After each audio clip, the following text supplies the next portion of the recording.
Right now, as we watch the markets move this morning, Navitas Semiconductor, ticker symbol NVTS, is trading at exactly $8.30 per share, pushing upwards with a solid intraday gain of roughly 3.4% as of this very moment. If you are watching the order book, you can see the volatility is palpable. The stock opened near $8.35, dipped slightly to test support at $8.20, and is now bid up as volume starts to swell above the average session levels. This isn't just a random fluctuation, it is a continuation of a violent repricing event that began earlier in the week, driven by a catalyst that many retail investors completely missed while they were too busy watching the major indices. When you look at the chart, you are seeing a stock that is fighting to break out of a prolonged consolidation phase, and the price action today suggests that the smart money is positioning for something that goes far beyond a simple earnings beat or a quarterly adjustment. The expectation for Navitas Semiconductor has long been that it is a mobile charger company, a play on the fact that your phone charges faster today than it did 5 years ago.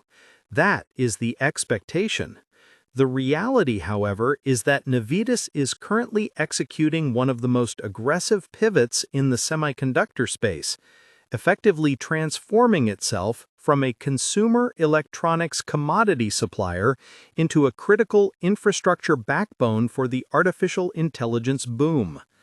This disconnect between what the market thinks the company is, a maker of chips for laptop bricks, and what it is becoming, a key partner for data center power efficiency, is where the opportunity and the danger lie. To understand why this stock is moving today, we have to look at the immediate context of the last few trading sessions. The volume we are seeing right now on your Interactive Brokers trading screen or your Fidelity mobile app is not coming from retail traders buying a few shares. It is a reaction to a massive structural shift involving GlobalFoundries. The announcement that Navitas and GlobalFoundries are partnering to manufacture gallium nitride chips right here in the United States, specifically in Vermont, is the kind of news that fundamentally alters the risk profile of a stock. For years, the bear case on Navitas was supply chain vulnerability and reliance on Asian manufacturing. By moving production to the U.S., they are not just securing supply, they are making themselves eligible for defense contracts, high-security data center deployments, and Made in America mandates that are becoming critical for companies like Nvidia stock and others in the AI ecosystem. When you see the stock up 3.4% today, you are watching the market price in security premium. The market is realizing that Navitas is no longer just a chip designer. It is becoming a strategic asset in the U.S. semiconductor independence narrative. However, we need to strip away the hype and look at the brutal financials that are sitting underneath this rally.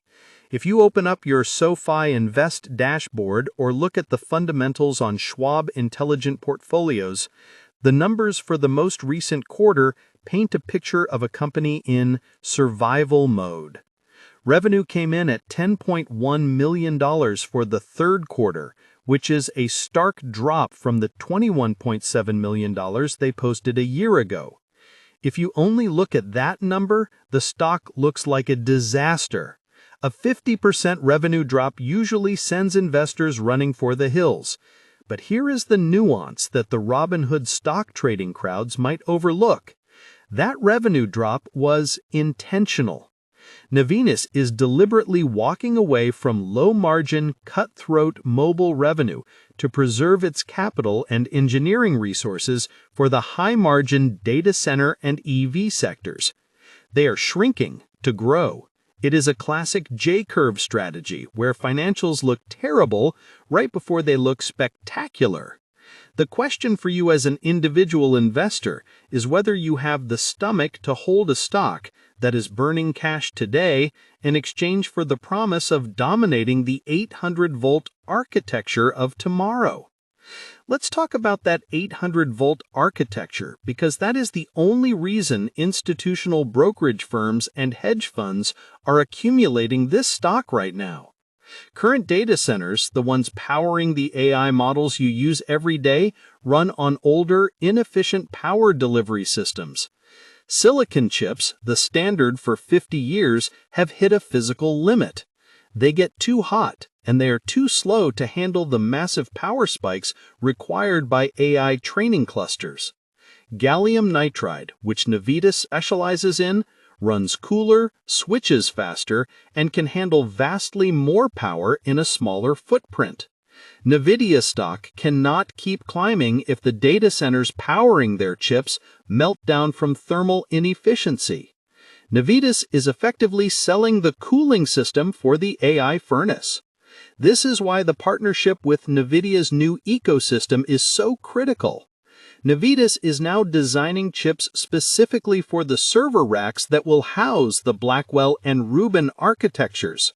This is the reality that exceeds the expectation. Most people think of semiconductors as the chips that do the thinking. Navitas makes the chips that allow the thinking chips to turn on without blowing a fuse. When you compare this to other popular trades, the distinction becomes clear.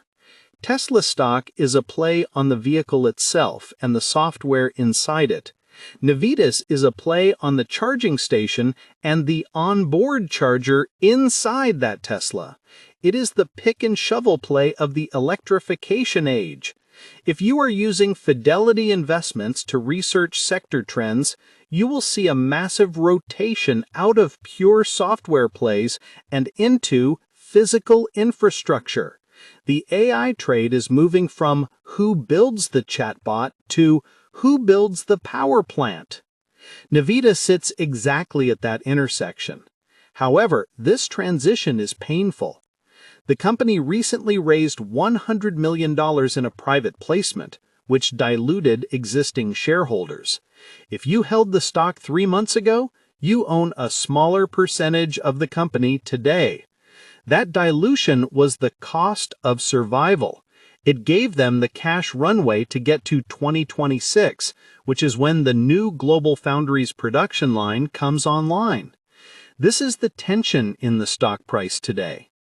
$8.30 represents a belief that the $100 million raise was the last one they will need before becoming profitable.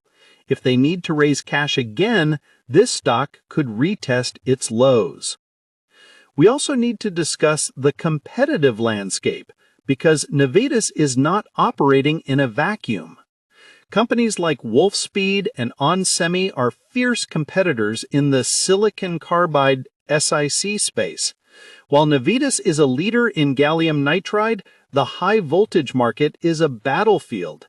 SiC is generally better for extremely high voltages, like electric trains or massive grid infrastructure, while gallium nitride is superior for high frequency and medium to high voltage, like data centers and EVs.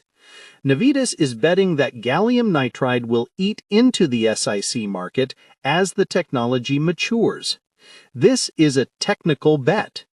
If you are engaging in self-investing via interactive brokers, you need to watch the tape-outs and design wins.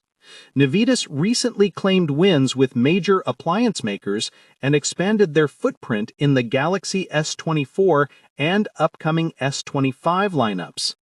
These mobile wins are the bread and butter that keep the lights on while they wait for the filet mignon of data center revenue to arrive in 2026 and 2027. The macroeconomic environment is another layer we must consider. Interest rates play a massive role here. Navitas is a growth stock with future-weighted cash flows. When interest rates are high, the present value of that future money is lower, crushing the stock price. As we look at the potential for rate cuts or stabilization in 2025 and 2026, the headwinds that destroyed this stock in 2023 and 2024 could turn into tailwinds. If you manage your own Fidelity IRAs or taxable accounts, you know that small-cap growth stocks are the most sensitive to the Fed. A 25 basis point cut is good for Apple stock, but it is rocket fuel for a company like Navitas. The stock's move to $8.30 today is partially a bet on a softer monetary environment, allowing them to service their operations cheaper and allowing their customers, data centers, to borrow money to build new facilities. There is also a fascinating psychological component to holding this stock. It attracts a specific type of retail investor, often those who use Robinhood Crypto or SoFi active investing platforms, who are looking for the next NVIDIA. This creates volatility. Retail sentiment can drive the price up 10% on a rumor and down 10% on a blog post. However, the institutional ownership data shows a steady